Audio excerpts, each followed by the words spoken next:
Assalamualaikum warahmatullahi wabarakatuh.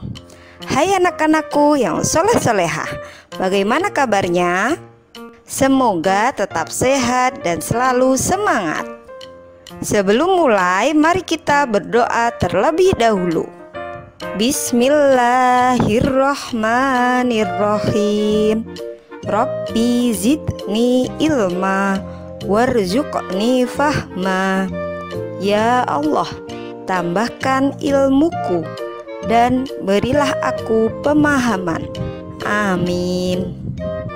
Dalam kesempatan kali ini kita akan belajar pelajaran ketujuh dengan judul Beriman kepada Malaikat Allah. Setelah mempelajari materi kali ini, diharapkan kalian mampu memahami makna beriman kepada malaikat-malaikat Allah dan mampu mengenal malaikat-malaikat Allah dan tugas-tugasnya.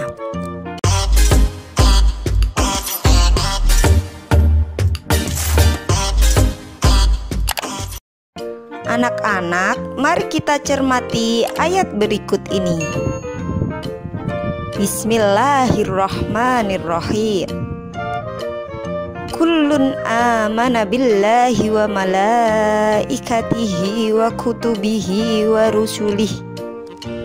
Artinya, semuanya beriman kepada Allah, malaikat-malaikatnya, kitab-kitabnya, dan rasul-rasulnya. Quran Surat Al-Baqarah ayat 285.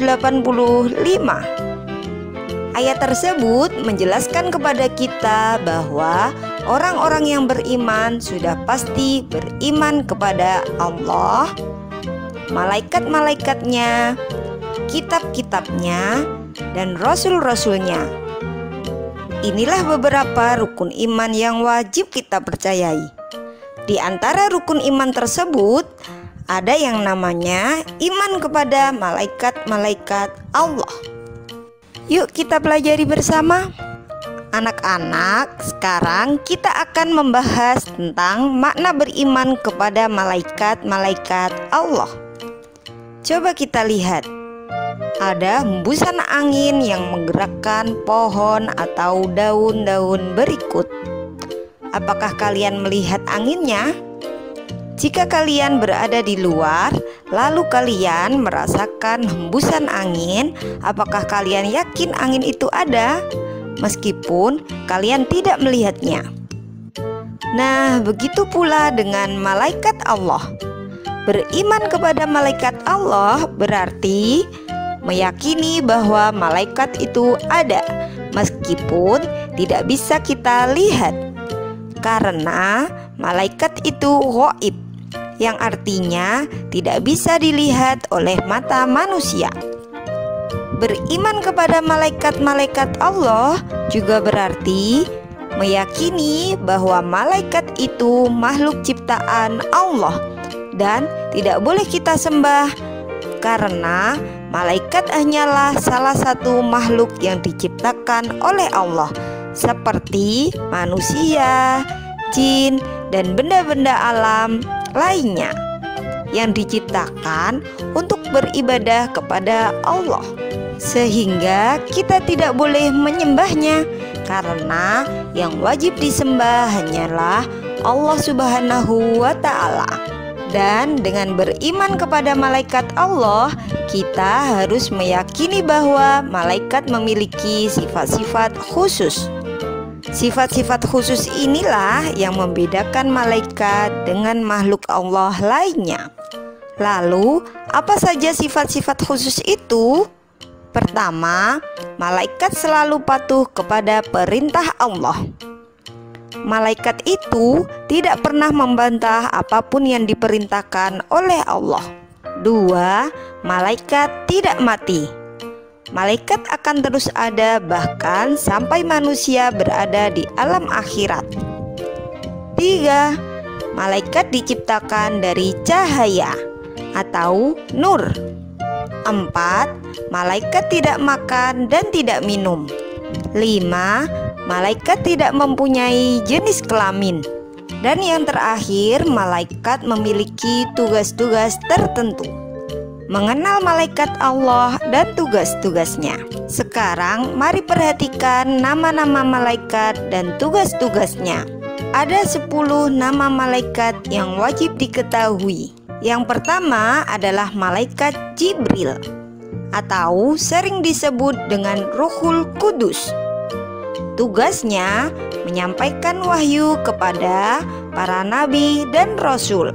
Yang kedua adalah malaikat Mikail. Tugasnya membagi rizki. Rizki yang ada di langit dan di bumi semua dibagikan oleh malaikat Mikail. Yang ketiga adalah malaikat Israfil. Tugasnya yaitu meniup sangkakala. Sangkakala adalah sejenis trompet yang akan ditiup pada hari kiamat. Yang keempat adalah malaikat Izrail atau malaikat maut yang bertugas untuk mencabut nyawa seluruh makhluk hidup. Selanjutnya yang kelima adalah malaikat Mungkar dan yang keenam adalah malaikat Nakir. Keduanya bertugas untuk menanyai manusia saat di alam kubur. Di antara pertanyaan dari malaikat Mungkar dan Nakir adalah, siapa Tuhanmu? Apa agamamu? Dan siapa nabimu? Yang menjawab, bukan mulut kita, tapi tergantung amal perbuatan saat di dunia. Dan yang ketujuh adalah malaikat Raqib. Tugasnya adalah mencatat amal kebaikan. 8. Malaikat Atid. Tugasnya mencatat amal kejelekan manusia.